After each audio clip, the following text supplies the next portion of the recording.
વર્તમાન સમયમાં high બીપીના પેશન્ટો, diabetes અથવા તો કોલેસ્ટ્રોલ અને ચામડીના બીમારીને લગતા પેશન્ટો દિવસે ને દિવસે વધતા જ જાય છે. અને સાથે આ સમયમાં તમે ઘણા લોકોના મોઢે સાંભળ્યું હશે કે યુવાનને હાર્ટ એટેક આવી ગયો, નાની ઉંમરે હાર્ટ એટેક આવી ગયો. સાથે વર્તમાન સમયમાં કોલેસ્ટ્રોલનું પ્રમાણ વધી જવું એટલે કે ટ્રાઇગ્લિસરાઇડનું પ્રમાણ શરીરમાં વધી જતું હોય છે. તેને કારણે હૃદય રોગનું પ્રમાણ પણ વધતું જાય છે. અને આપણા ગુજરાતમાં હૃદય રોગનું પ્રમાણ દિવસે ને દિવસે હરણફાળ ગતિએ આગળ વધી રહ્યું છે. અને ઘણા બધા લોકો હૃદય રોગના હુમલાનો ભોગ બનતા હોય છે. તો કેમ છો મિત્રો, મજામાં? હું ડોક્ટર રાજન આજે આપની પાસે નવી નકોર મસ્ત યુઝફુલ માહિતી લઈને આવી ગયો છું. તો મિત્રો, આ જે વિડીયો છે તે તમે જરૂરથી છેલ્લે સુધી જોજો અને તમારા મિત્રોને શેર કરવાનું ના ભૂલશો. અને મિત્રો, આવી બધી ઘાતક બીમારીથી બચવા માટે આપણે ઋષિમુનિઓ આપણને એક સાદી, શ્રેષ્ઠ અને સરળ ઔષધિ આપણને આપીને ગયા છે. અને આ મેડિસિનનો ઉપયોગ જો તમે યોગ્ય રીતે કરશો તો જરૂરથી આવા ઘણા બધા અનેક ઘાતક રોગોથી બચી શકાય છે અને પોતાના પરિવારને પણ બચાવી શકાય છે. અને મિત્રો, આ જે ઔષધિ છે તે બધી જ જગ્યાએ ઇઝીલી અવેલેબલ ઔષધિ એટલે કે એવી કુદરતી શ્રેષ્ઠ સરળ ઔષધિ તે છે અર્જુનની છાલ.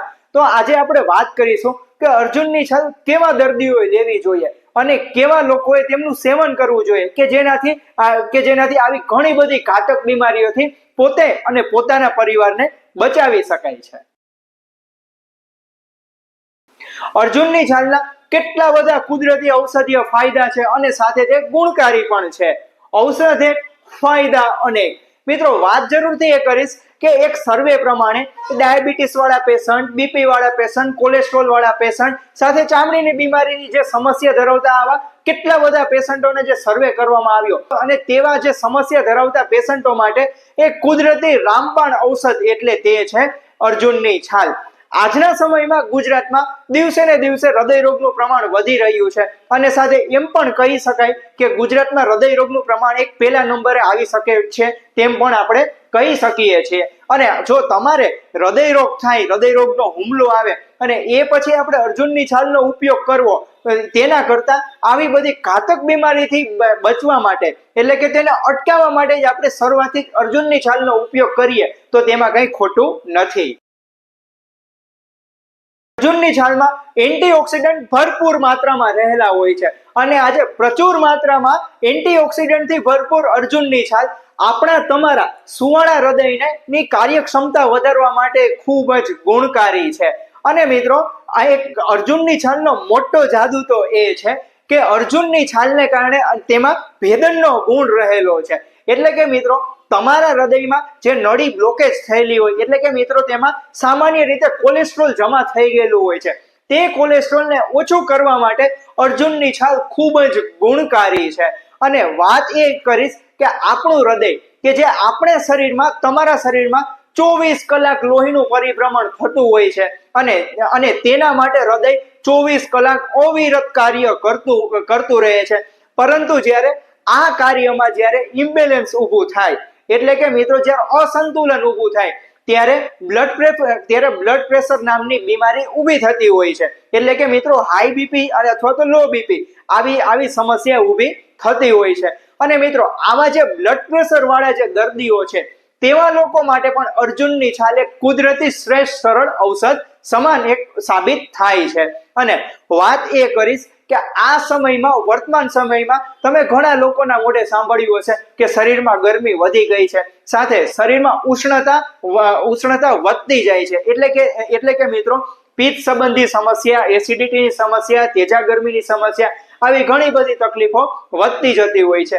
અને આવા લોકો માટે એટલે કે જે શરીરમાં ઉષ્ણતા એ લોકોને ઘટાડવા માટે જરૂરથી અર્જુનની છાલનો ઉપયોગ જરૂરથી કરવો જોઈએ.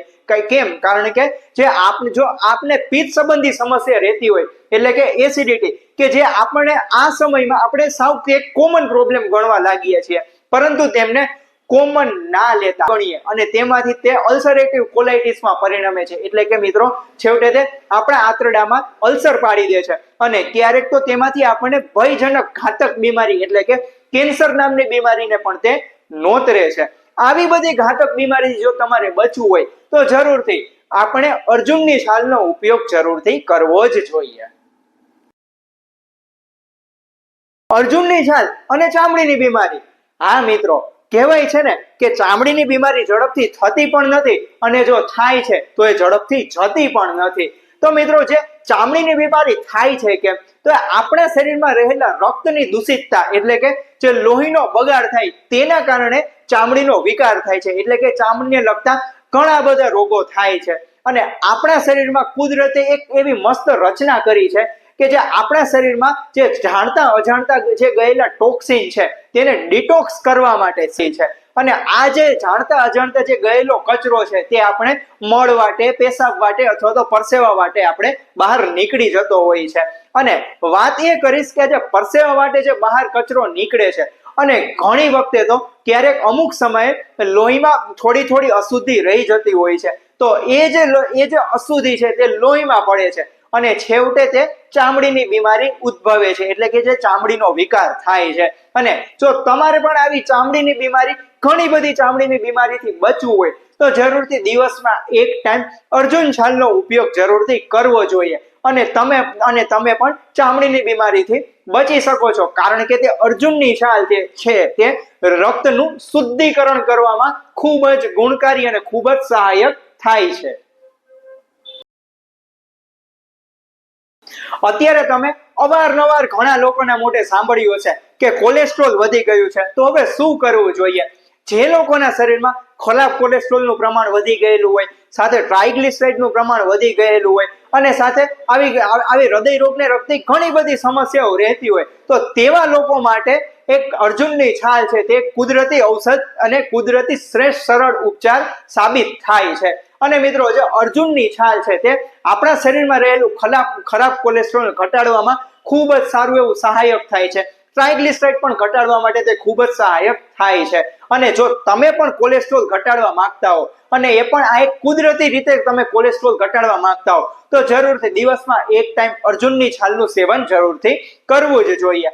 અને અગત્યની વાત એ કરીશ કે જે લોકોને ભૂતકાળમાં બાયપાસ કરાવેલું હોય, જે લોકોએ સ્ટેન્ટ બેસાડેલું હોય, સાથે જે લોકોએ એન્જિયોપ્લાસ્ટી કરાવેલી હોય, આવા દર્દીઓ માટે અર્જુનની છાલ જરૂરથી ઉપયોગી સાબિત થાય છે, કારણ કે અર્જુનની છાલ છે તે શરીરમાં રહેલું કોલેસ્ટ્રોલ ઘટાડે છે અને છેવટે તે બ્લોકેજ થવા દેતું નથી. અને ભૂતકાળમાં એક વખતે તો આજે બીમારીથી આપણે બચી ગયેલા હોઈએ છીએ, ઘાતક બીમારીથી આપણે બચી ગયેલા હોઈએ છીએ, પરંતુ ભવિષ્યમાં આ જે બીમારી એકદમ આપણા માટે ઘાતક ના ઊભી થાય, આપણો જીવ ના લે, તો તેના માટે જરૂરથી દિવસમાં એક ટાઈમ અર્જુનની છાલનો ઉપયોગ કરવો જ જોઈએ.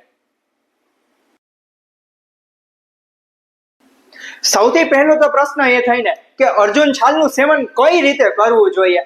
તો ગુજરાતી લોકો તો ચા પીવાના બહુ જ શોખીન હોય છે અને આજે અર્જુન છાલની જે ચા છે તે માત્ર ને માત્ર દિવસમાં એક જ ટાઈમ આપણે પીવાની રહેતી હોય છે. તેના માટે આપણે અડધો ગ્લાસ પાણી લો, સાથે તેમાં 1 કપ દૂધ નાખો અને તેમાં ચા મસાલો તરીકે એલચી છે, સૂંઠ છે તે ઉમેરો અને તે સ્વાદ પ્રમાણે તે ઉમેરી દો. સાથે તેમાં ચાની ભૂકીના વિકલ્પ રૂપે, શ્રેષ્ઠ વિકલ્પ રૂપે તેમાં અર્જુન છાલનો 1 ચમચી પાવડર ઉમેરો અને તેને ઉકાળી દો. અને જે પછી જે અમૃત સમાન જે ચા બને છે, પ્રીમિયમ ચા બને છે, તે છે અર્જુન છાલની ચા. આપણા તમારા બધા જ લોકોના સારા આરોગ્ય માટે તે રામબાણ ઔષધ છે.